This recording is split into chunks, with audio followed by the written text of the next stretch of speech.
Hello all dear student, most welcome. I hope आप सभी अच्छे से होंगे। आज हम जो है सेकंड सेशन कर रहे हैं यूपीएससी ईएससी 2023 के इलेक्ट्रिकल इंजीनियरिंग के जो प्रीलिम्स का पेपर है उसको हम सॉल्व कर रहे हैं। We are solving each question in very detail, जिससे कि आपको all India AJE in various state AJE में हेल्प मिल सके जो आप प्रिपरेशन कर रहे हैं, और कंसेप्चुअल बेस पे हम यहाँ पर हर क्वेश्चन को सीखने की कोशिश करेंगे। इसी सेकंड सेशन में हम 20 क्वेश्चन तक कर चुके थे और 21st क्वेश्चन से अभी हम आगे स्टार्ट करते हैं। क्वेश्चन नंबर 21 क्या बोलता है, देखिएगा जरा please. Irregular Wheatstone bridge is used to measure high resistance. The bridge has a ratio arm of 10,000 ohm and 10 ohm. The adjustable arm has a maximum value of 10,000 ohm. A battery of 10 volt EMF having negligible resistance is connected from the junction of the ratio arm to the opposite corner. What is the maximum resistance that can be measured by this arrangement? हाँ, देखिए इस question को वैसे ये question का solution बहुत easy है, लेकिन इसकी लैंग्वेज जो है वो थोड़ी सी लेंथी है। तो इस क्वेश्चन की लैंग्वेज हमें तभी समझ में आती है जब हम व्हीटस्टोन ब्रिज के बारे में अच्छे से पढ़ चुके हो। तो यहाँ पर हम देखते हैं कि हमारे पास व्हीटस्टोन ब्रिज किस तरह से बनेगा। सबसे पहले उस ब्रिज को बनाते हैं एंड देन हम इसका सॉल्यूशन करते हैं।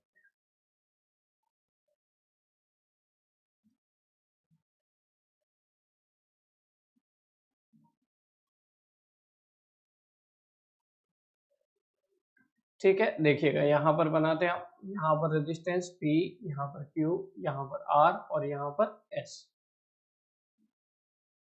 ये हमारे पास P, ये Q रेजिस्टेंस, ये R रेजिस्टेंस और ये हमारे पास S रेजिस्टेंस। और यहाँ पर हम डिटेक्टर या गैल्वेनोमीटर कनेक्ट करते हैं और यहाँ पर हमारे पास EMF अप्लाई किया गया है। बैटरी कनेक्टेड है ऑपोजिट कॉर्नर ऑफ रेशियो। यहाँ पर ऐसा लिखा हुआ है कितने वोल्ट का बैटरी है, 10 वोल्ट का बैटरी है। ठीक है, अब देखो जरा प्लीज, यहाँ पर सबसे पहले तो हमें जो स्टेटमेंट दिया हुआ है रेशियो आर्म का दिया हुआ है। एक्चुअल में आपको मालूम होना चाहिए कि रेशियो आर्म क्या होनी चाहिए। रेशियो आर्म जो है ये जो रहती है हमारे पास P/Q का रेशियो रहता है। जनरली जब हम केल्विन डबल ब्रिज मेथड पढ़ते हैं उसमें ये कंसेप्ट काम आता है। रेशियो आर्म को जो है हम इस तरह से सेलेक्ट करते हैं कि केल्विन डबल ब्रिज में एरर कम से कम हो, उसको हम नियरली इक्वल टू कोशिश करते हैं यूनिटी के नजदीक रखने की। तो रेशियो आर्म का मतलब हमारे पास P और Q का रेशियो होता है। इसका मतलब ये है कि ये P जो है रेजिस्टेंस ये 10,000 ओम है और ये Q कितना है, 10 ओम। अल्टीमेटली इन दोनों की वैल्यू लिख देते हैं। ये 10 किलो ओम है या 10,000 ओम और ये 10 ओम है हमारे पास। उसके बाद आगे बढ़ते हैं। द एडजस्टेबल आर्म कौन सी होती है, स्टैंडर्ड रेजिस्टेंस होता है। उसकी मैक्सिमम वैल्यू आप कितना लिख सकते हैं, 10 kilo ohm, that is the 10,000 ओम। और 10 वोल्ट की बैटरी कनेक्टेड है। ये जो अननोन रेजिस्टेंस आर है इसकी मैक्सिमम वैल्यू आप कितना मेजर कर सकते हैं। बहुत इजी क्वेश्चन हो गया अगर आप इसको ढंग से रिप्रेजेंट करते हैं। तो अननोन रेजिस्टेंस की वैल्यू जो होती है generally in the balance condition ratio arm किसके इक्वल होती है, P/Q इक्वल टू R/S। और R की जो वैल्यू है unknown resistance R equal to P/Q into S, ये आ जाता है। तो ये 10,000 ओम है अपॉन 10 इंटू 10,000 ओम। तो अल्टीमेटली आपके पास यहाँ पर क्या आ जाएगा, 10⁻4 एंड 10⁻7 मतलब 10 इंटू 10⁻6 मतलब 10 मेगा ओम आपके पास आ जाएगा। अल्टीमेटली यहाँ पर आप जो है मैक्सिमम जो स्टैंडर्ड रेजिस्टेंस 10 किलो ओम है, तो यहाँ पर मैक्सिमम वैल्यू आप कितना मेजर कर सकते हो, 10 मेगा ओम मेजर कर सकते हैं। So what will be the right answer, B will be the right answer. Next question देखिएगा जरा प्लीज। ये से मैं क्वेश्चन भले ही बड़ा हो, लेकिन अगर आपकी कंसेप्चुअल स्ट्रेंथ अच्छी है, क्वेश्चन को समझने की आपकी स्ट्रेंथ अच्छी है, तो आप कोई सा भी क्वेश्चन सॉल्व कर सकते हैं, उसमें कोई दो राय नहीं है। ठीक है, ये क्वेश्चन भी देखिएगा। ये क्वेश्चन कहने को बहुत बड़ा है लेकिन सॉल्यूशन बहुत ही 2-3 लाइन का रहेगा। A resistance of approximately 3,000 ohm is needed to balance a bridge. It is obtained on a 5 dial resistance box, 1000 ohm, 100 ohm, 10 ohm, 1 ohm and 0.1 ohm respectively. मतलब एक रेजिस्टेंस बॉक्स है जिसमें 5 डायल है और उससे कुछ भी अननोन रेजिस्टेंस आप मेजर कर रहे हो 3000 ओम का। तो measurement is to be guaranteed 0.1% accuracy. Accuracy जो है वो 0.1% है। For this accuracy how many of this dial would be worth to adjust. या फिर ऐसा बोला गया है, इस क्वेश्चन का मतलब ये है कि आप जो भी इस एक्यूरेसी के साथ अननोन रेजिस्टेंस को या फिर जो 3000 ओम का रेजिस्टेंस है उसको मेजर करोगे तो उसकी रेंज क्या होगी, अल्टीमेटली यही पूछा है। तो रेंज जो होगी वो डिपेंड करती है true value plus accuracy, true value plus minus accuracy percentage, इस पे डिपेंड कर रहा है। तो अल्टीमेटली आपके पास यहाँ पर क्या बोला गया है, 3000 ओम आपको देखना है और 3000 ओम का कितना परसेंट, 0.1% है ना। तो अगर आप 3000 ओम का 0.1% निकालोगे तो आपके पास कितना आएगा, आपके पास 3 ओम आ जाएगा ना। इसको 0.1% देखोगे तो 3 ओम आ जाएगा। ये जो मिनिमम वैल्यू और मैक्सिमम वैल्यू, एक बार प्लस साइन लीजिएगा, एक बार माइनस साइन ले लीजिएगा। 2997 ओम मिनिमम वैल्यू और 3000 ओम मैक्सिमम वैल्यू, ठीक है। So range what will be the right answer, A will be the right answer. Next question देखिएगा जरा प्लीज। अगला क्वेश्चन भी कंसेप्चुअल क्वेश्चन है। जनरली हम ब्रिज के क्वेश्चन देखते हैं एसी ब्रिजेस के, तो उसमें Hay's bridge, Anderson bridge, mutual inductance capacitance bridge, Schering bridge, De Sauty bridge, इन 5 ब्रिज के बारे में ज्यादा क्वेश्चन देखते हैं। तो इसका मतलब ये नहीं है कि दूसरे जो ब्रिज है, 2-3 ब्रिज एक्स्ट्रा है, कि उनका बेसिक थ्योरी भी आपको मालूम नहीं हो कि वो किस लिए यूज किए जाते हैं। उसी से रिलेटेड ये 2-3 क्वेश्चंस है, अभी हम देखेंगे। हमारे पास Campbell's bridge measures an unknown mutual inductance in terms of standard mutual inductance. Campbell's bridge is used for the measurement of self inductance in terms of standard mutual inductance. Which of the above are correct? देखो कैंपल्स bridge के बारे में हम जानते हैं। कैंपल्स bridge जैसे मैं आपको टेबल ही शो कर देता हूँ। यहाँ पर हमारे पास डीसी ब्रिजेस के बाद एसी ब्रिजेस की टेबल है। एसी ब्रिजेस में हम इंडक्टेंस और कैपेसिटेंस को मेजर करते हैं, तो थोड़ा सा एक्सप्लेन कर देते हैं। सबसे पहले हमारे पास 3 ब्रिज रहते हैं इंडक्टेंस को मेजर करने के लिए। ये जो इंडक्टेंस मेजर करते हैं ये सेल्फ इंडक्टेंस मेजर करते हैं। मैक्सवेल इंडक्टेंस कैपेसिटेंस ब्रिज, इसमें मीडियम क्यू कॉइल के लिए, मतलब 1 से 10 अगर क्वालिटी फैक्टर की रेंज है तो उसके लिए आप जो है Maxwell inductance capacitance bridge prefer करते हैं। हेज ब्रिज है तो उसके लिए क्वालिटी फैक्टर की वैल्यू हाई हो, तो उस लिए हमारे पास जो है हेज ब्रिज को यूज करते हैं। लेकिन ये इस ब्रिज के लिए एक्स्ट्रा पॉइंट आपको जो ध्यान रखना है, it is the slowest bridge. और एंडरसन ब्रिज, इसमें आपके पास क्वालिटी फैक्टर जो है लेस देन 1 रहे उसके लिए यूज करते हैं। लेकिन इसकी खासियत क्या है, एक्यूरेट है और फास्टेस्ट। तो ये 3 ब्रिज हम जो है जनरली यूज करते हैं। उसके अलावा हमारे पास और भी कई ब्रिज है जो इंडक्टेंस मेजरमेंट के लिए काम आते हैं। ओवेंस ब्रिज है, उसमें भी हमारे पास इंडक्टेंस मेजर करते हैं लेकिन लो क्वालिटी फैक्टर के लिए।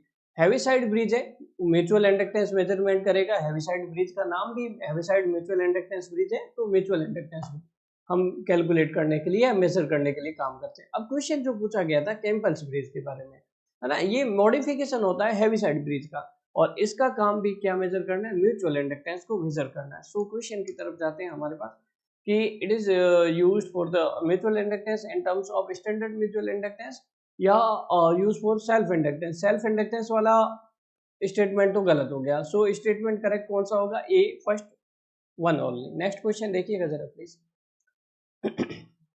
आगे जो क्वेश्चन है वो हमारे पास देखता है, Carey Foster bridge is used for the measurement of capacitance in terms of mutual inductance. Head wheeler bridge is used for the measurement of mutual inductance in terms of standard mutual inductance। अब heavy side bridge तो हमने सुना था, ये head-wheeler bridge ये क्या होता है। पहली बात तो यही है कि ये क्वेश्चन भी कहाँ से लिया गया है ना।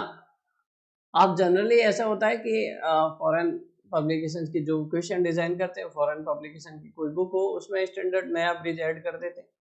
हालांकि हेड व्हीलर ब्रिज नया नहीं है, कुछ ज्यादा खास नहीं है, बस कैरी फोस्टर ब्रिज है उसी का स्लाइटली मॉडिफिकेशन है, उसको हम कंसिडर करेंगे।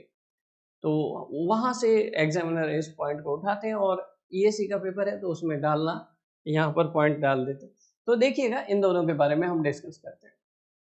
कैरी फोस्टर ब्रिज जो डायग्राम है वो बहुत सिंपल सी बात है। यहाँ पर हमारे पास ये कैरी फोस्टर ब्रिज है, इसमें ये म्यूचुअल इंडक्टेंस M है और ये जो कैपेसिटेंस है इसको हम मेजर करते हैं। मेजर क्या करना है, इस कैपेसिटेंस को हमें मेजर करना है, ठीक है। यहाँ पे रेजिस्टेंस है R1, ये R4, ये R3, ठीक है। इस कैपेसिटेंस की वैल्यू जो हम मेजर कर रहे हैं म्यूचुअल इंडक्टेंस की टर्म में मेजर कर रहे हैं, मतलब M के फॉर्मूले में आ रही है, ठीक है। M/R1 R4 ये हमारे पास मेजर करते हैं कैपेसिटेंस। तो ये कैरी फोस्टर ब्रिज है। लेकिन कैरी फोस्टर ब्रिज में हमारे पास अगर आपको मेजर करना हो, म्यूचुअल इंडक्टेंस को ही मेजर करना हो, तो आपको कोई एक रेजिस्टेंस वेरिएबल बनाना पड़ेगा। मान लीजिए ये रेजिस्टेंस वेरिएबल बनाना, तो अगर ये रेजिस्टेंस वेरिएबल हो जाता है तो ये ब्रिज कन्वर्ट हो जाएगा हेयर्ड विलियर ब्रिज में। तो यहाँ पर हमारे पास जो डायग्राम बनेगा ना, यहाँ पर जो मिलेगा वो इस तरह से मिलेगा।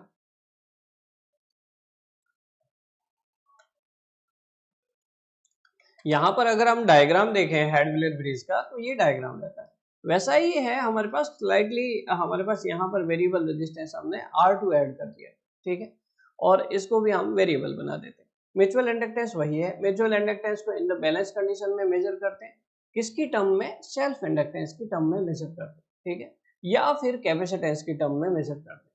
तो ये हमें मेजरमेंट करना है हेयर्ड विलियर ब्रिज में। हेयर्ड विलियर ब्रिज में हमारे पास किसके लिए मेजरमेंट करना है, म्यूचुअल इंडक्टेंस का, इन terms of standard mutual inductance नहीं, सेल्फ इंडक्टेंस। यहाँ पर क्या होना चाहिए, सेल्फ इंडक्टेंस होना चाहिए। अगेन कौन सा करेक्ट आंसर होगा, first only will be the right answer. Next question देखिएगा जरा प्लीज। नेक्स्ट क्वेश्चन जो है वो माइक्रो प्रोसेसर से 25 से लेके लगभग 38 39 तक माइक्रो प्रोसेसर से रिलेटेड है और कंप्यूटर प्रोग्रामिंग से रिलेटेड है, तो उनको हम स्किप करते हैं और आगे बढ़ते हैं हमारे पास अगला क्वेश्चन जो है क्वेश्चन नंबर 37, दैट इज क्या बोला गया है, consider the following statements regarding biasing of PN junction. अब बायसिंग आप जीरो बायस भी कर सकते हो, forward bias, reverse bias. Zero bias का मतलब कोई वोल्टेज ही नहीं अप्लाई किया, फॉरवर्ड बायस और रिवर्स बायस तो आप जानते ही हैं, ठीक है। तो यहाँ पर हम बायसिंग के रिगार्डिंग स्टेटमेंट देखते हैं और लास्ट में हम जानेंगे कि कौन से स्टेटमेंट जो है यहाँ पर करेक्ट है, ठीक है। तो depletion layer width gets narrowed on the application of forward voltage. Forward bias PN junction offer very high resistance to current flow. Barrier potential ये रिवर्स बायस से रिलेटेड है, और तीन स्टेटमेंट जो है वो फॉरवर्ड बायस से रिलेटेड है, फर्स्ट, सेकंड एंड फोर्थ। तो पहले फॉरवर्ड बायस का देख लेते हैं। फॉरवर्ड बायस का अगर हम डायग्राम देखें तो हमारे पास डायग्राम क्या होता है, फॉरवर्ड बायस कंडीशन में ये डायग्राम रहता है। अगर हम यहाँ पर कंसिडर करें, फॉरवर्ड बायस का मतलब पी साइड को पॉजिटिव पोलरिटी से कनेक्ट करो, एन साइड को नेगेटिव पोलरिटी से कनेक्ट करो, पी एन या एन पी कैसा भी कंसिडर करो, डायग्राम आपको मालूम होना चाहिए। यहाँ पे पॉजिटिव पोलरिटी आ जाएगी बैटरी की, यहाँ पे नेगेटिव पोलरिटी आ जाएगी। एन साइड में मेजॉरिटी चार्ज करियर्स इलेक्ट्रॉन्स, यहाँ पे इलेक्ट्रॉन्स भरे पड़े हैं और यहाँ पर होल्स है हमारे पास पॉजिटिव चार्ज करियर। तो पॉजिटिव पोलरिटी से होल्स रिपल्स होंगे, नेगेटिव पोलरिटी से हमारे पास इलेक्ट्रॉन्स रिपल्स होंगे। तो इलेक्ट्रॉन रिपल्स होके इधर जाएंगे और होल्स भी रिपल्स होके इधर जाएंगे, तो बीच में जो डिप्लेशन लेयर है ये ब्रेक हो जाएगी, है ना। सो मेजॉरिटी चार्ज कैरियर, हर एक रीजन के मेजॉरिटी चार्ज कैरियर जो है वो डिप्लेशन रीजन को क्रॉस करके जा रहे हैं। तो करंट जो फ्लो हो रही है वो मेजॉरिटी चार्ज कैरियर्स की वजह से फ्लो हो रही है, क्रॉसिंग द डिप्लेशन रीजन। और डिप्लेशन रीजन क्या हो रहा है, नैरो हो रहा है, डिप्लेशन रीजन नैरो हो रहा है। साथ ही साथ यहाँ जो बैरियर पोटेंशियल हो रहा है वो भी क्या हो रहा है, रिड्यूस हो रहा है। देखो कई स्टेटमेंट इस तरह से आते हैं एक्सप्लेनेशन से, डिप्लेशन रीजन नैरो हो गया, करंट जो है मेजॉरिटी चार्ज कैरियर्स की वजह से फ्लो हो रही है, बैरियर पोटेंशियल जो है वो रिड्यूस हो रहा है। तो ये हमें फॉरवर्ड बायस में कंडीशन में देखने को मिलते हैं। तो फॉरवर्ड बायस के तीन स्टेटमेंट है, उन तीनों को हम देखते हैं। मेजॉरिटी पहला क्या है, depletion layer width get narrowed, बहुत सही बात है, पहला करेक्ट है। Resistance a forward bias PN junction offer very high resistance, बिल्कुल गलत बात, वेरी हाई रेजिस्टेंस ऑफर करता ही नहीं है हमारे पास, यहाँ पर जो है लो रेजिस्टेंस ऑफर होगा क्योंकि डिप्लेशन रीजन जो है वो ब्रेक हो जाता है। वेरी हाई रेजिस्टेंस तो रिवर्स बायस में आएगा, ठीक है। और मेजॉरिटी चार्ज कैरियर्स करंट जो है स्टेब्लिश होती है फॉरवर्ड बायस में, तो फॉरवर्ड बायस में जो करंट फ्लो होती है वो मेजॉरिटी चार्ज कैरियर्स की वजह से होती है। तो फर्स्ट एंड फोर्थ करेक्ट है अभी तक। थर्ड हम देखते हैं, barrier potential increases when junction is reverse bias. तो उल्टा हम देखते हैं, अभी हमने देखा था कि फॉरवर्ड बायस करने पर बैरियर पोटेंशियल जो है वो रिड्यूस होगा क्योंकि डिप्लेशन रीजन जो है वो ब्रेक हो रहा है। अगर रिवर्स बायस करते हैं, रिवर्स बायस में क्या होता है, रिवर्स वोल्टेज जैसे जैसे बढ़ाते हैं यहाँ पे पोलरिटी आती है नेगेटिव, यहाँ पर हमारे पास जो है रिवर्स बायस में एन साइड के लिए पॉजिटिव पोलरिटी आनी चाहिए, और यहाँ पे पॉजिटिव पोलरिटी आएगी, कनेक्शन बैटरी के गलन लगे हुए, यहाँ पे जो है पॉजिटिव पोलरिटी और यहाँ पे नेगेटिव पोलरिटी, ठीक है, प्लस माइनस, इधर पॉजिटिव पोलरिटी। सो इलेक्ट्रॉन बेचारे इधर ही अट्रैक्ट हो जाएंगे, होल से इधर ही अट्रैक्ट हो जाएंगे, डिप्लेशन रीजन को क्रॉस ही नहीं करेंगे। डिप्लेशन रीजन को कौन क्रॉस करेगा भाई साहब, इन इलेक्ट्रॉन्स के अलावा इसमें जो है मेजॉरिटी माइनॉरिटी चार्ज कैरियर्स होते हैं होल्स एन रीजन में, और पी रीजन में मेजॉरिटी चार्ज कैरियर्स तो होल होते हैं, इलेक्ट्रॉन्स जो है वो माइनॉरिटी चार्ज कैरियर्स होते हैं। हाँ, ये इलेक्ट्रॉन्स इससे रिपल्स जरूर हो जाएंगे और ये होल्स जो है माइनॉरिटी होल्स जो है इससे रिपल्स हो जाएंगे, तो माइनॉरिटी चार्ज कैरियर थोड़े बहुत इधर चले जाएंगे, ये माइनॉरिटी चार्ज कैरियर इधर चले जाएंगे। In the reverse bias current condition very very small current nano ampere में करंट फ्लो होगी, है ना, ब्रेकडाउन से पहले पहले, है ना, ब्रेकडाउन से पहले पहले की बात कर रहे हैं। तो जब तक कि आप रिवर्स वोल्टेज को बढ़ाते ही नहीं जाते ब्रेकडाउन तक, तो माइनॉरिटी चार्ज कैरियर्स की वजह से करंट फ्लो होती है, that is the reverse saturation current. बहुत ही कम करंट फ्लो होती है, नैनो एम्पियर में करंट फ्लो होती है, ठीक है। तो अल्टीमेटली यहाँ पर विड्थ ऑफ डिप्लेशन रीजन बढ़ता जाएगा, मतलब बैरियर पोटेंशियल जो है हमारे पास बढ़ेगा। सो बैरियर पोटेंशियल जो है रिवर्स बायस में इंक्रीज होता है। So which is the correct answer? First, third and fourth are the correct, ठीक है, first, third and fourth, C will be the right answer. Next question देखिएगा जरा प्लीज।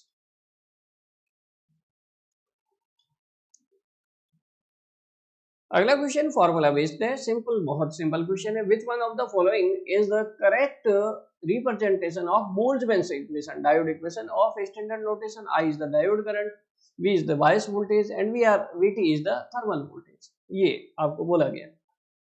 बोल्ट्जमैन इक्वेशन रहती है generally आपको इस तरह से लेके जाती है, I naught e raise to V D upon eta VT, VT मतलब वोल्ट इक्विवेलेंट ऑफ टेम्परेचर, और -1 वीडी जो आप फॉरवर्ड बायस कंडीशन में वोल्टेज डायोड के अक्रॉस अप्लाई कर रहे हैं, दैट इज, और यहाँ पे ईटा जो है आपके पास कांस्टेंट रहता है, 1 रहता है और 2 रहता है डिफरेंट डिफरेंट वैल्यू के लिए। वीटी जो है वो आपके पास थर्मल वोल्टेज है, ये रहता है KT/Q या फिर KT/E, है ना। ये आपके पास थर्मल वोल्टेज रहता है, इसकी वैल्यू जो है अप्रोक्सीमेटली 25 मिली वोल्ट होती है, एट 25.8 होती है, 25 अप्रोक्सीमेटली लिख रहे हैं, that is the 25 millivolt at room temperature. कई बार ये क्वेश्चन भी पूछा जाता है। So and I naught is the reverse saturation current. So इसके अकॉर्डिंग कौन सा फॉर्मूला हमारे पास बैठ रहा है? A will be the right answer, ठीक है। नेक्स्ट क्वेश्चन देखिएगा। नेक्स्ट क्वेश्चन हमारे पास, the common emitter configuration is widely used due to its low voltage and low power gain, low voltage and high power gain, low high voltage and high power gain, high voltage and low power gain। देखो, किसी भी common emitter को configuration को, हमारे पास 3 configuration है BJT की, common base, common collector और कॉमन एमिटर, ठीक है, और कॉमन कलेक्टर। अगर हम बात करें current gain, voltage gain, input resistance और आउटपुट रेजिस्टेंस की, तो इनकी वैल्यू किस तरह से होती है? कॉमन एमिटर कॉन्फ़िगरेशन में medium current gain, medium voltage gain, medium input resistance, low to medium होता है, और इसमें मीडियम टू हाई होता है, तो हम मीडियम ही कंसीडर करके ले रहे हैं ना, ठीक है, medium to high. Common base में हमारे पास करंट गेन जो रहता है लो हाई, लो हाई, इस तरह से आप याद रख सकते हैं, लो हाई लो हाई।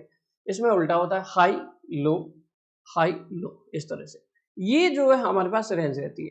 अब कोई भी कॉन्फ़िगरेशन, और फेज शिफ्ट के भी बारे में बात करें, यहाँ पे 180 डिग्री फेज शिफ्ट आता है, यहाँ पे 0 डिग्री, यहाँ पे 0 डिग्री, ठीक है। अब बात करते हैं हमारे पास इनकी एप्लीकेशन की, किसको कहाँ पर यूज किया जाता है। एप्लीकेशन के रिगार्डिंग ये डिसाइड होता है कि कोई भी हम जो है एक्चुअल में कॉन्फ़िगरेशन जो यूज करते हैं वो मोस्टली हम डिजाइन कर रहे हैं एम्पलीफायर, और एम्पलीफायर के लिए किसी भी कॉन्फ़िगरेशन को तभी यूज करेंगे जिसका पावर गेन हाई हो, और पावर गेन तभी हाई होगा जब वोल्टेज गेन और करंट गेन दोनों हाई हो, तभी तो हमारे पास पावर गेन हाई होगा। अब लो इंटू हाई, ये हमारे पास लो रहेगा, हाई इंटू लो ये भी लो रहेगा, लेकिन मीडियम इंटू मीडियम हमारे पास जो है इसकी वैल्यू जो है हाई होगी। 5 into 5 that is the 25, 1 into 5 5, 5 into 1 5 ही रहेगा, क्योंकि हाई को लो से मल्टीप्लाई करोगे वैल्यू लो ही आएगी, लेकिन मीडियम टू मीडियम आप मल्टीप्लाई करोगे पावर गेन जो है हाई आएगा। तो पावर गेन हाई आने के लिए इसको हम किसकी तरह यूज करते हैं? एम्पलीफायर की तरह, और एम्पलीफायर के लिए ही यूज करने के कारण इसका वोल्टेज गेन और पावर गेन हाई होने की वजह से हम जो है इसको यूज करते हैं। लो तो आप लिखोगे ही नहीं, ध्यान रखना, मीडियम होता है लेकिन हम उसको हाई की रेंज में डाल सकते हैं, ठीक है, इस ऑप्शन के अकॉर्डिंग। और एक और बात, इनको कहाँ पर यूज किया जाए, कॉमन बेस और कॉमन कलेक्टर को? तो जनरली कॉमन कलेक्टर की हमारे पास ज्यादा एप्लीकेशन होती है। कॉमन कलेक्टर को इम्पीडेंस मैचिंग में यूज किया जाता है, हाई लो, अगर इनपुट साइड पे आपको इम्पीडेंस हाई चाहिए और आउटपुट साइड पे इम्पीडेंस लो चाहिए, वोल्टेज एम्पलीफायर में जनरली ऐसा चाहिए होता है, क्योंकि लोडिंग इफेक्ट जो है वो हम हटा सके। लोडिंग इफेक्ट कहाँ होगा? इनपुट रेजिस्टेंस हाई करके आप लोडिंग इफेक्ट को रिड्यूस कर सकते हो। इम्पीडेंस मैचिंग क्यों करते हैं? एक स्टेज से दूसरी स्टेज में अगर आप पावर ट्रांसफर कर रहे हैं, मतलब एक स्टेजेस कनेक्ट कर रहे हैं एम्पलीफायर के लिए, 3 स्टेज अगर आप कनेक्ट कर रहे हैं तो इम्पीडेंस मैचिंग की बहुत ज्यादा जरूरत पड़ती है। व्हाई? क्योंकि so that maximum power can be transferred from the first stage to या source to load, maximum power transfer करने, और उसके लिए जो है हमारे पास लोडिंग इफेक्ट भी कम होता है और इम्पीडेंस को आप वेरिएबल भी बना सकते हो कॉमन कलेक्टर स्टेज के लिए, तो इसको इम्पीडेंस मैचिंग के लिए ज्यादा प्रेफर किया जाता है। ठीक है, सो नेक्स्ट क्वेश्चन देखिएगा जरा प्लीज, हमारे पास यहाँ पर क्या है, एक सिलिकॉन डायोड है, made half wave rectifier, maximum value of load current is 20 milliampere, resistance 1 kilo ohm, what is the peak inverse voltage of the diode? ये क्वेश्चन तभी हो सकता है जब आप इसका डायग्राम बनाएं। हाफ वेव रेक्टिफायर हम बना देते हैं, ये डायोड है, अब ये डायोड है तो हम इसको प्रैक्टिकल डायोड कंसीडर करते हैं। प्रैक्टिकल डायोड को आइडियल प्रैक्टिकल डायोड को किस तरह से रिप्रेजेंट करते हैं, डायोड और उसके साथ में कट इन वोल्टेज का कितना लगा देते हैं, जब नहीं मेंशन हो तो सिलिकॉन का मानते हैं 0.7 वोल्ट लगा, ये 0.7 वोल्ट ये कनेक्ट कर देते हैं। प्रैक्टिकल डायोड हमने रिप्रेजेंट किया है ना, ये आइडियल डायोड। ठीक है, अब लोड कनेक्ट करते हैं, यहाँ पर लोड है कितना, RL 1 किलो ओम है और उसमें से करंट कितना जा रहा है, 20 मिली एम्पीयर। आपको बताना है peak inverse voltage. Peak inverse voltage हमारे पास कब आएगा, जब हमारे पास एनोड नेगेटिव हो और कैथोड हमारे पास क्या हो, पॉजिटिव, है ना। एनोड नेगेटिव हो, पीक इनवर्स मतलब नेगेटिव मैक्सिमम वोल्टेज। अब कितना एम्पियर होगा, तो इन दोनों टर्मिनल पे मैक्सिमम वोल्टेज क्या आएगा वही हमें देखना है। मैक्सिमम वोल्टेज जो आ सकता है नेगेटिव, ये जो है अगर ये हम वोल्टेज का सम कर दें और जब हमारे पास नेगेटिव साइकिल होगा तो नेगेटिव साइकिल में क्या होगा, नेगेटिव साइकिल में यही वोल्टेज जो है इसके पीक में नेगेटिव साइड में अपीयर हो सकता है ना, मैक्सिमम ये आ सकता है, क्योंकि यहाँ पर हमारे पास सोर्स की वैल्यू नहीं दी हुई है Vm sin omega t, otherwise हम बता देते कि पीक इनवर्स वोल्टेज क्या होता, Vm की वैल्यू नहीं दी हुई है। अब हमें जो है इन्हीं दोनों से कैलकुलेट करना पड़ेगा, है ना। हम जो है यहाँ पर जो है इसी से कैलकुलेट करना पड़ेगा, ये हमें देखना है। Vm की टर्म में हम पीक इनवर्स वोल्टेज बता देते टेबल के अकॉर्डिंग, लेकिन अभी हम यहाँ से कैसे कैलकुलेट करें, तो ये अगर आप देखोगे यहाँ पे जो वोल्टेज है वो कितना आएगा, 20 milliampere into 1 kilo ohm, that is the 20 volt, और उसमें 0.7 ऐड कर दो तो 20.7 मैक्सिमम जा सकता है ना। 20.7 माइनस पोलरिटी यहाँ आ जाएगा और प्लस पोलरिटी यहाँ रहेगा, तो हमारे पास जो है अगर आप इसको देखोगे, ऐसा देखो कैथोड पे कैसा आ रहा है, पॉजिटिव पोलरिटी आ रही है और ये माइनस पोलरिटी एनोड पे आ रहा है, तो ये नेगेटिव मैक्सिमम इसमें अपीयर हो सकता है ना, peak inverse voltage. So what will be the right answer, D will be the right answer. Generally ये क्वेश्चन थोड़ा सा अलग है, लोड के कंसेप्ट के हिसाब से दिया हुआ है। अदरवाइज जनरली जो क्वेश्चन हम उनसे पूछते हैं वो पीक इनवर्स वोल्टेज का पूछते हैं Vm टू एमवीएम के हिसाब से। अगर हम टेबल देखें हाफ वेव, सेंटर टेप और ब्रिज टाइप की, तो हाफ वेव के लिए हमारे पास पीक इनवर्स वोल्टेज कितना रहता है, Vm रहता है, तो अगर हमें वो दिया होता तो Vm के टर्म में हम बोल देते। ठीक है, नेक्स्ट क्वेश्चन देखिएगा जरा प्लीज। इसी कंसेप्ट से रिलेटेड, ये सेम है, मैंने पहले ही बताया, कंसेप्ट जो है एक ही टॉपिक के लेते हैं, 2-3 क्वेश्चन उससे पूछते हैं। Ripple factor for a half wave and full wave rectifier respectively are. बहुत सिंपल सा क्वेश्चन है, अगर आपको याद है तो आप बता सकते हैं। रिपल फैक्टर क्या होता है, रिपल फैक्टर तो पहले हम ये समझते हैं कि एक्चुअली रेक्टिफायर का काम क्या है। रेक्टिफायर का काम है एसी को डीसी में चेंज करना। जैसे फुल वेव रेक्टिफायर ही हम ले लेते हैं, जब हम फुल वेव रेक्टिफायर लेते हैं, ये एसी है, ये किस में चेंज हो गया, डीसी में चेंज हो गया, लेकिन ये जो डीसी आ रहा है प्योर डीसी नहीं है। प्योर डीसी किस तरह से, इस तरह से हमारे पास डायरेक्ट करंट कुछ फिक्स वैल्यू आए, कुछ भी, ये हमारे पास प्योर डीसी रहता है। तो ये इम्प्योर डीसी है। इम्प्योर डीसी में हमेशा फूरियर सीरीज का एक स्टेटमेंट लगता है कि impure DC can be represented by the pure DC plus unwanted AC component, है ना, क्योंकि वैल्यू चेंज हो रही है यहाँ पर, तो हमारे पास कुछ हमारे पास अनवांटेड एसी कंपोनेंट्स रहेंगे, उसी को हम क्या बोलते हैं, रिपल्स बोलते हैं। और रिपल्स वैसे कम से कम होने चाहिए, अनवांटेड एसी कंपोनेंट आने नहीं चाहिए। रिपल्स फैक्टर को हम कैसे डिफाइन करते हैं, unwanted AC component upon the DC value जो भी आपके पास रहती है। तो हमारे पास रिपल फैक्टर जो है वो फुल वेव और हाफ वेव के रेस्पेक्ट में कैसे रहेगा ये बताना, हाफ वेव और फुल वेव के रेस्पेक्ट में। तो अगर टेबल देखोगे रिपल फैक्टर हाफ वेव के लिए 1.21 और फुल वेव के लिए आप देखोगे 0.48, चाहे सेंटर टाइप हो मतलब मिड पॉइंट टाइप और या फिर ब्रिज टाइप रेक्टिफायर हो, कैसा भी हो। तो हमारे पास 1.21 and 0.48, C will be the right answer. Next question देखिएगा जरा please. If a transistor has the value of common base current gain है ना, common base, common collector, common ammeter, इनमें किस तरह से हमारे पास करंट गेन रहता है, इसमें अल्फा रहता है, इसमें बीटा रहता है, इसमें हमारे पास गामा रहता है। गामा की वैल्यू 1 प्लस बीटा, इसको आप लिखते हैं अल्फा अपॉन 1 माइनस अल्फा, इसको लिखते हैं बीटा अपॉन 1 प्लस बीटा।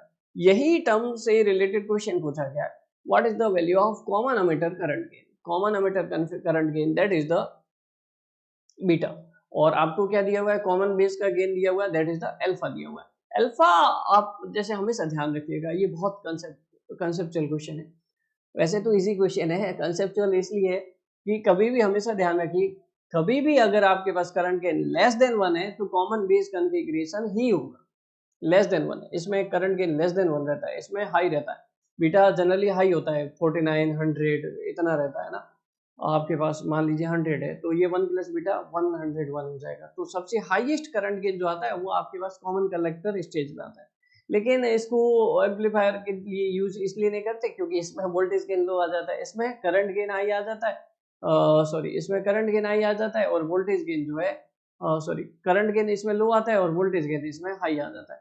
तो कॉमन बेस और कॉमन कलेक्टर तो चलने वाले नहीं, हम बात कर रहे थे बीटा को कैलकुलेट करने के लिए, common emitter current gain that is the beta. Beta in terms of alpha, alpha जो है हमारे पास क्या रहेगा, beta equal to alpha upon 1 minus alpha that is the 0.98 upon 1 minus 0.98, 0.98 upon 0.02 that is the 49, 49 B will be the right answer. Next question देखिएगा जरा please, ये भी बहुत इजी क्वेश्चन है। The FET is a 3 terminal, FET is a 3 terminal device, हमारे पास FET ले लो या फिर बीजेटी ले लो, अगर हम तीनों को समझे, इसी से रिलेटेड आगे भी क्वेश्चन रहेंगे, इसको इसलिए आप ध्यान से समझ लीजिएगा, ठीक है। ये ड्रेन, ये गेट और ये सोर्स, ये बेस, ये कलेक्टर और ये एमिटर, यहां पर हमारे पास बेस गेट के जैसा एनालॉगस होता है, बेस और गेट, तो ये कंट्रोलिंग टर्मिनल होता है। ये जो भी हमारे पास इनपुट टर्मिनल होता है ना, ये कंट्रोलिंग टर्मिनल होता है, इनपुट साइड को कंट्रोल करके हमें आउटपुट कंट्रोल करना होता है, तभी तो ट्रांजिस्टर है ना। तो हमारे पास यहाँ पर क्या कंट्रोल करते हैं, बीजेटी में हम कंट्रोल करते हैं बेस करंट को कंट्रोल करके आईसी को कंट्रोल करते हैं, आउटपुट करंट को, IC equal to beta IB, है ना। इस बेस करंट को कंट्रोल करके आईसी को कंट्रोल करते हैं। So it is a current control device, 3 terminal current control device, BJT is a current control device. और यहाँ पे ऐसा होता है कि गेट वोल्टेज को कंट्रोल करो, ड्रेन करंट कंट्रोल होगी, by controlling the input voltage output current can be controlled. ये इनपुट साइड होती है हमारे पास और ये हमारे पास आउटपुट साइड होती है, ये इनपुट साइड और ये output side. By controlling the input voltage drain current output drain current can be controlled, ठीक है। तो यहाँ पर ये कैसी डिवाइस है, 3 टर्मिनल डिवाइस है, लेकिन वोल्टेज कंट्रोल्ड वोल्टेज डिवाइस, ठीक है, वोल्टेज कंट्रोल्ड वोल्टेज डिवाइस। इसका क्या मतलब है ये समझते हैं।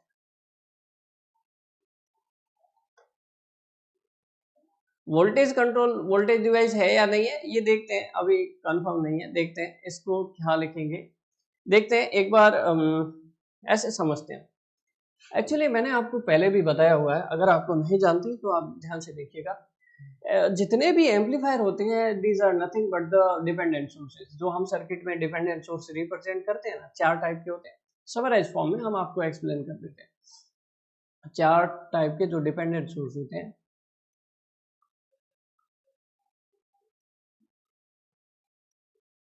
इस तरह से 4 सोर्स हम रिप्रेजेंट करते हैं। पहला आ गया, मान लीजिए आपके पास V equal to 5 Vx equal to 5Ix या Vx इक्वल टू 5, इस तरह से ये वोल्टेज सोर्स है, प्लस माइनस है तो हमारे पास वोल्टेज सोर्स है, ये तो पक्का हो गया। और ये करंट सोर्स है अगर एरो लगा हुआ है, ठीक है। इसमें यूनिट क्या रहेगा, वोल्टेज सोर्स है तो वोल्ट ही रहेगा यूनिट, और यहाँ पे भी वोल्ट रहेगा, यहाँ पे भी एम्पियर यूनिट है तो करंट सोर्स है, ठीक है। पहले यूनिट चेक कर लें, तो जैसे मान लीजिए यहाँ पे लिखा हुआ है V इक्वल टू 5Ix, है ना, मतलब ये इसकी वैल्यू, इसका यूनिट तो है तो वोल्टेज सोर्स, लेकिन इसकी वैल्यू डिपेंड कर रही है करंट पे, तो करंट डिपेंडेंट वोल्टेज सोर्स हो जाएगा। ये क्या हो गया, करंट डिपेंडेंट वोल्टेज सोर्स, इसकी वैल्यू है 5ix, किसी ब्रांच की करंट ix पे डिपेंड कर रहा है इसकी वैल्यू। मान लीजिए इसका वैल्यू लिख दिया 5vx, है ना, v इक्वल टू 5vx, तो ये किसी ब्रांच के वोल्टेज vx पे डिपेंड कर रहा है। हाँ है ये वोल्टेज सोर्स, मतलब वोल्टेज डिपेंडेंट किस पे डिपेंड कर रहा है, वोल्टेज पे डिपेंड कर रहा है और है वोल्टेज सोर्स। इसी तरह यहाँ पे लिख दे I इक्वल टू 5ix, मतलब करंट पे डिपेंड कर रहा है करंट सोर्स, तो करंट डिपेंडेंट करंट सोर्स। और उसी तरह यहाँ पे आप जैसे I इक्वल टू लिख देते हैं 5vx, तो हमारे पास है करंट सोर्स लेकिन वोल्टेज पे डिपेंड कर रहा है, वोल्टेज डिपेंडेंट करंट सोर्स। ठीक है, हो गया। ये चार हमारे पास डिपेंडेंट सोर्स होते हैं, ये इन रियलिटी ये एम्पलीफाई नहीं होते, वही हम यहाँ पर कंसेप्ट एक्सप्लेन करने वाले हैं। देखिएगा जरा please, IC equal to beta I B ना, ये क्या लिखा हुआ है, IC equal to beta I B, और यहाँ पे ID इक्वल टू हमारे पास VGS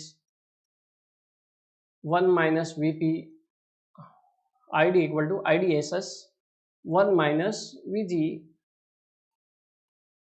VGS upon VP square. यहाँ पे गेट टू सोर्स वोल्टेज को कंट्रोल करते हैं और करंट कंट्रोल होती है। यहाँ पे भी आउटपुट में करंट है, यहाँ पर भी आउटपुट में करंट है। जो करंट है इसका मतलब ये करंट सोर्स है, दोनों कैसे सोर्स है, करंट सोर्स है, ये भी करंट सोर्स है और ये भी हमारे पास कैसा है, करंट सोर्स है। थोड़ा इधर एक्सप्लेन करते हैं, ये भी हमारे पास करंट सोर्स है। इसका मतलब ये करंट डिवाइस है, करंट सोर्स या करंट डिवाइस, इनकी यूनिट किस में रहेगी, एम्पियर में रहेगी। लेकिन डिपेंड किस पे कर रहे हैं, ये इनपुट करंट पे डिपेंड कर रहा है। मान लीजिए बीटा 5 है ना, 5 IB, तो ये IB कोई हमारे पास IX ब्रांच की करंट है और हमारे पास इसकी 5 टाइम्स IB होगा तो IC आ जाएगी। तो ये हमारे पास करंट सोर्स है और किस पे डिपेंड कर रहा है, करंट पे डिपेंड कर रहा है, करंट डिपेंडेंट करंट सोर्स। सो बीजेटी आप इन जनरल आप बोल सकते हैं कि करंट डिपेंडेंट करंट सोर्स। ये भी करंट सोर्स है लेकिन किस पे डिपेंड कर रहा है, वोल्टेज को कंट्रोल कर रहे हैं, वोल्टेज डिपेंडेंट, मतलब वोल्टेज पे डिपेंड कर रहा है। मान लीजिए इसकी वैल्यू ID जो रहेगी अप्रोक्सीमेटली ऐसा लिख दे 5vx, या VGS के टर्म में आप लिख सकते हैं ना 5vg, ऐसा हम ऐसे अप्रोक्सीमेटली लिख रहे हैं, ऐसा मत लीजिएगा, इसको सॉल्व करेंगे तब जाके पता चलेगा IDSS की कुछ वैल्यू होती है, VP की वैल्यू होती है, ऐसा क्वेश्चन आगे भी आ जाएगा। तो अल्टीमेटली ये करंट सोर्स है लेकिन किस पे डिपेंड कर रहा है, वोल्टेज पे, तो voltage dependent current source, voltage device है और करंट सोर्स रहेगा, वोल्टेज डिपेंडेंट करंट सोर्स। तो करंट वोल्टेज डिवाइस नहीं, करंट डिवाइस है और वोल्टेज डिपेंडेंट करंट सोर्स। तो ये करंट डिवाइस हो गई हमारे पास और किस पे डिपेंड कर रहा है, वोल्टेज पे डिपेंड कर रहा है। So C will be the right answer. Next question देखिएगा जरा प्लीज, बहुत ही बढ़िया क्वेश्चन था, कंसेप्चुअल क्वेश्चन था। नेक्स्ट क्वेश्चन देखिएगा,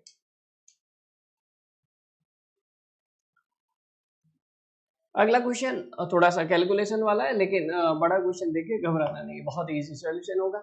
बेसिक है, मॉसफेट का सर्किट दिया हुआ है, वेरिएबल गेट वोल्टेज दिया हुआ है, बढ़िया बात है, वेरिएबल गेट वोल्टेज अभी हम बात ही कर रहे थे। लार्ज अर्ली वोल्टेज दिया हुआ है, ये आपके पास थ्रेशोल्ड वोल्टेज 4 वोल्ट दिया हुआ, IDSS 8 milliampere, VGS 5 volt और VA कांस्टेंट है in the range of 30 volt to 200 volt. आपको क्या कैलकुलेट करना है, यही बताना है। आपको कैलकुलेट करनी है ID की वैल्यू, ड्रेन करंट की वैल्यू। ड्रेन करंट क्या होगा, IDSS 1 minus VGS upon VP whole square. क्या क्या दिया हुआ है, VP या फिर pinch off voltage, threshold voltage, हम यहाँ पर लिखते हैं। IDSS दिया हुआ है 8 milliampere, 1 minus VGS 5 volt और VP हमारे पास कितना दिया हुआ है ये देख लेते हैं। सो फॉर्मूले में VP या फिर हमारे पास ये है 4 वोल्ट, 1 माइनस 1.25 5/4 0.25 स्क्वायर करोगे ये आ जाएगा 0.5 milliampere. So what will be the right answer, B will be the right answer. B right answer होगा, लेकिन एक बार क्रॉस चेक जरूर करना चाहिए। क्या क्रॉस चेक करना चाहिए, एक्चुअल में क्रॉस चेक आपको ये करना चाहिए, ये जो VDS है ना ये पॉजिटिव आना चाहिए, ये पॉजिटिव आना चाहिए, इसका मतलब ये वैसे आ ही जाएगा। VDD 20 है, माइनस VDS क्या होगा, लूप लगाओगे तो VDD में से आप IDRD यहाँ पे जो ड्रेन करंट जा रही है इस ड्रॉप को घटा दोगे तो आपके पास यहाँ पर VDS पॉजिटिव आना चाहिए। 20 - 5 किलो ओम और 0.5 मिली एम्पियर करंट है, तो 17.5 वोल्ट आ जाएगा, पॉजिटिव है, ठीक है, इसका मतलब करेक्ट आंसर है। नेक्स्ट क्वेश्चन देखिएगा, बहुत इजी क्वेश्चन है। Which one of the following is the circuit symbol representation of P channel FET। ठीक है, ऐसे क्वेश्चन को एक्सप्लेन करने के लिए, हालांकि आंसर तो बता ही देते हैं, है ना, लेकिन इसके कुछ पार्ट हम आपको देंगे, उसका आप जो है कमेंट बॉक्स में कमेंट करिएगा, बताइएगा क्या आंसर होगा। जैसे ये तो बता ही देते हैं, विच सर्किट पी चैनल FET। देखो एक बात सिंपल है, FET में हमारे पास इस तरह का सिंगल, इस तरह से लाइन रिप्रेजेंट किया जाता है। यहाँ पे मॉसफेट में क्या होता है, कैपेसिटर फॉर्म होता है यहाँ पे, इसलिए जो है इस तरह से डबल अरेंजमेंट, दो लाइन, दो इस तरह से शो की जाती है। और ये अगर इसको ब्रेक किया जाए तो ये ई ओनली मॉसफेट होता है। कौन सा होता है, ई ओनली मॉसफेट होता है। पी चैनल एन चैनल वो आप बताएंगे, है ना, कमेंट करके। ये ई ओनली मॉसफेट है, और अगर डबल लाइन है और उसमें इस लाइन को ब्रेक नहीं किया गया बीच बीच में, तो ये डी मॉसफेट रहता है। ठीक है, अब ये पी चैनल है या एन चैनल है, सी और डी ऑप्शन, ये आप कमेंट में कमेंट करके बताइएगा। ठीक है, अब FET की बात कर लेते हैं। ये FET है हमारे पास, FET में पी चैनल चाहिए। पी चैनल मतलब यहाँ पे जो करंट है, ये गेट करंट है, तो ये सोर्स जो है करंट, वैसे हम BJT पढ़ते हैं तो उसमें करंट आउटसाइड जाती है, मतलब यहाँ से करंट आ रही है, आउटसाइड जा रही है, इसका मतलब क्या है, एन चैनल रहता है ना, करंट आउटसाइड जा रही है, ये एन चैनल रहेगा। ठीक है, और यहाँ पे करंट इनसाइड आ रही है, देखो करंट का एरो लगा हुआ है यहाँ पर, ये गेट करंट इनसाइड आ रही है, सोर्स से आएगी हमारे पास।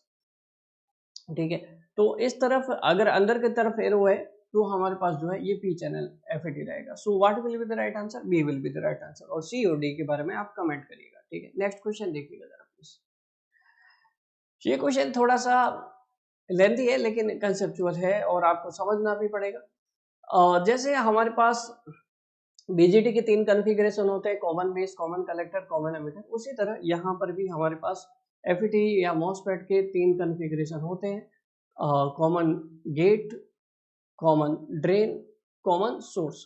Source is analogous to emitter, gate is analogous to base, और drain is analogous to collector. जैसा कॉमन बेस, कॉमन कलेक्टर और कॉमन एमिटर है ना, उसी तरह यहाँ पर कॉमन गेट, कॉमन ड्रेन और कॉमन सोर्स रहेगा। ठीक है, अब इस क्वेश्चन को हम करते हैं। सबसे फर्स्ट में हम देख लेते हैं सेकंड और थर्ड स्टेटमेंट। ठीक है, बाद में हम फर्स्ट स्टेटमेंट भी देख लेंगे। इसमें से आपको स्टेटमेंट करेक्ट कौन से ये बताना है। Common drain configuration, the voltage gain is generally less than unity. Common drain किसके जैसा होता है, कॉमन ड्रेन होता है हमारे पास कॉमन कलेक्टर के, और कॉमन कलेक्टर में वोल्टेज गेन सच में less than equal to unity होता है ना। वही सेम कंसेप्ट यहाँ पर भी अप्लाई होगा। इसका मतलब सेकंड स्टेटमेंट करेक्ट है, ज्यादा दिमाग लगाना नहीं। अगर ज्यादा दिमाग लगाना है तो अभी टेबल बता देंगे, उसको रिमेम्बर कर लीजिए। ठीक है, और हालांकि टेबल से भी अभी हम प्रूव करेंगे। और कॉमन एमिटर और कॉमन सोर्स एक जैसे होंगे। और कॉमन गेट की बात करते हैं, common gate configuration, current gain can't be larger than unity, unity या यूनिटी के नजदीक होगा। ठीक है, तो इसका मतलब ये होगा कि करंट गेन आपके पास ये जो रहेगा, करंट गेन आपके पास कितना रहेगा, इसका वैल्यू जो है अभी आपको बताया था, कॉमन बेस में आता है अल्फा 0.98 से क्वेश्चन किया, तो less than equal to unity रहता है। तो यहाँ पर भी less than equal to unity रहेगा, लार्जर देन यूनिटी नहीं हो सकता। ठीक है, ये बात ध्यान रखिएगा। तो सेम कंसेप्ट यहाँ पर भी अप्लाई हो रहा है, थर्ड वाला राइट आंसर है। फर्स्ट वाले के बारे में देखते हैं। फर्स्ट वाले में क्या होता है, इस इनपुट साइड पे बाइसिंग लगाते हैं। जब हम बाइसिंग लगाते हैं R1 R2, कैसा बाइसिंग लगाते हैं, इधर RD होता है, इधर R1 R2 रहता है। और जब हम AC एनालिसिस करते हैं, R1 R2 को इस सोर्स को ग्राउंड कर देते हैं, और जब R1 R2 एक दूसरे के पैरेलल में आके पैरेलल में हो जाते हैं ना, R1 R2 क्या हो जाते हैं, पैरेलल में हो जाते हैं, तो इनपुट साइड पे जो रेजिस्टेंस सीन होगा वो गेट रेजिस्टेंस क्या होगा, R1 R2 का पैरेलल कॉम्बिनेशन होगा। तो इन दोनों के कॉम्बिनेशन से आप लार्ज रेजिस्टेंस डिजाइन कर सकते हैं। ठीक है, large during the bias design. तो ये तीनों स्टेटमेंट जो है वो करेक्ट आपको देखने को मिलेंगे। हालांकि टेबल को भी हम देख लेते हैं। ठीक है, यहाँ पर हमारे पास टेबल क्या बनती है, देखो जरा प्लीज, कॉमन गेट की बात कर रहे थे तो इसमें जो रेशियो है R D upon R D plus R L, drain resistance upon R D plus R L. ये ड्रेन रेजिस्टेंस कैसे होगा, देखो मैं बताता हूँ। ड्रेन रेजिस्टेंस यहाँ होता है और यहाँ पर आपके पास जो है ना आउटपुट साइड पे ये आर एल रेजिस्टेंस होता है इस तरह से। अगर आप डायग्राम ढंग से देखोगे, यहाँ पे वीसीसी होता है, यहाँ पे एसी सप्लाई होती है, एसी एनालिसिस अगर आपने पढ़ा तो इस तरह से डायग्राम होता है। यहाँ पे आरएस कभी कभी करेक्ट भी कर देते हैं, ठीक है। तो ये हमारे पास किस तरह से रहेगा, जो करंट गेन रहेगा R D upon R D plus R L. अगर आर एल को जीरो भी कर देते हो तो R D upon R D maximum इसकी वैल्यू 1 ही आएगी, उससे ज्यादा हो नहीं सकता कॉमन गेट में, ठीक है। कॉमन ड्रेन में यहाँ पर भी ऐसा है, मान लीजिए ये एक्स टर्म है, X upon X plus 1 upon G M.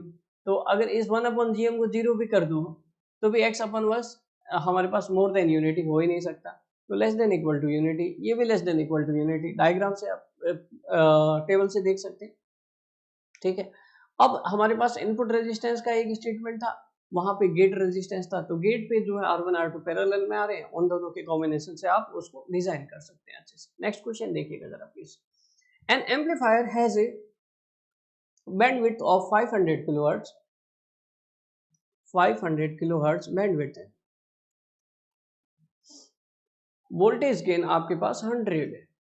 What is the amount of negative feedback if the bandwidth is extended to 5 megahertz?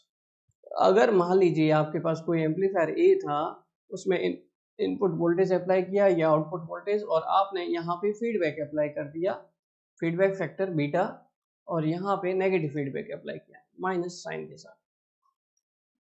Negative feedback apply करने पर क्या होता है, नेगेटिव फीडबैक के एडवांटेज ये होते हैं कि गेन बैंडविड्थ प्रोडक्ट कांस्टेंट होता है। गेन जो है आपके पास, अगर नेगेटिव फीडबैक में गेन क्या हो जाता है, ए अपॉन 1 प्लस ए बीटा या GS upon 1 plus GS H S, तो गेन जो है वो हमारे पास फीडबैक पाथ में ओवरऑल गेन जो है वो रिड्यूस हो जाता है, तो बैंडविड्थ बढ़ जाती है। गेन किस फैक्टर से रिड्यूस हो जाता है, 1 प्लस ए बीटा फैक्टर से रिड्यूस हो जाता है, तो बैंडविड्थ भी उसी फैक्टर से इंक्रीज हो जाएगी। बैंडविड्थ जो है हमारे पास 1 प्लस ए बीटा फैक्टर से इंक्रीज हो जाती है, क्योंकि गेन बैंडविड्थ प्रोडक्ट जो है वो कांस्टेंट होता है।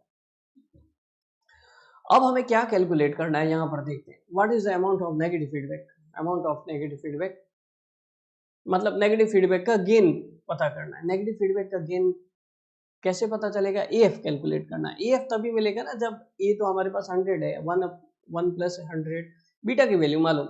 बीटा कहां से पता करें, बीटा हम पता कर सकते हैं, नई बैंडविड्थ हमें दी हुई है, बैंडविड्थ न्यू कितना दिया हुआ है, बैंडविड्थ न्यू दिया हुआ है 5 मेगाहर्ट्ज है ना, 5 × 10⁶, और ये दिया हुआ है 500 किलोहर्ट्ज, 500 × 10⁻³ 1 प्लस ए बीटा, ए 100 है और बीटा कैलकुलेट कर दीजिए। ये आपके पास 10⁵ तो कैंसिल आउट हो गया, पीछे 10 बचा, ये आ गया 10, मतलब 9/100, 9/100 आपके पास बीटा आया।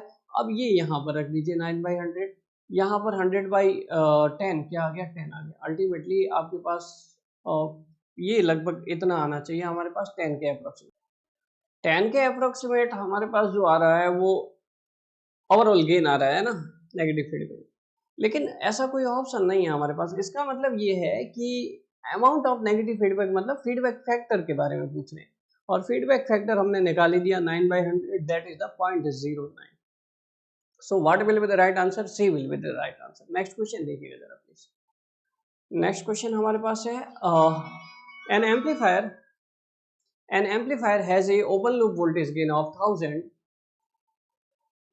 if 10% negative voltage is feedback is used, what is the closed loop voltage gain? अब यहाँ पर ठीक है, 10% नेगेटिव फीडबैक मतलब बीटा आपके पास 10% है, मतलब 10/100 दैट इज द पॉइंट, और ओपन लूप गेन ए आपके पास 1000 है, तो what is the close loop gain. अभी हमने देखा था चाहे कोई सा भी नेगेटिव फीडबैक हो, इसका ओवरऑल गेन ए अपॉन 1 प्लस ए बीटा होगा, 1000 upon 1 plus 1000 into 0.1 that is the 1000 upon 101, ठीक है।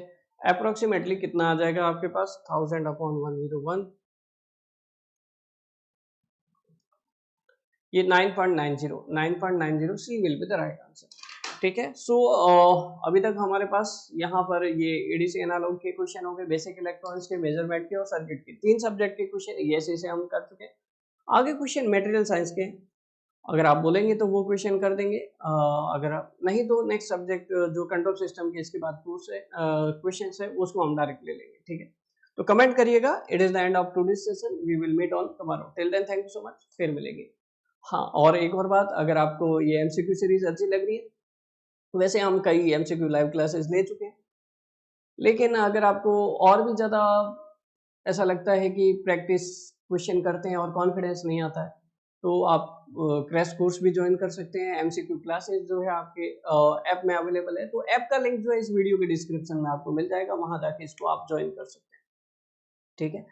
साथ ही साथ अगर आप बिल्कुल फ्रेश तरीके से तैयारी करना चाहते हैं, मान लीजिए किसी कोचिंग स्टूडेंट से आप पहले ही पढ़े हो या नहीं भी पढ़े हो और वहाँ जाके आपको फीलिंग अच्छी नहीं आई हो, तो भी आप जो है बहुत ही कम अमाउंट में यहाँ पर कोर्स ज्वाइन कर सकते हैं। Till then thank you so much, फिर मिलेंगे।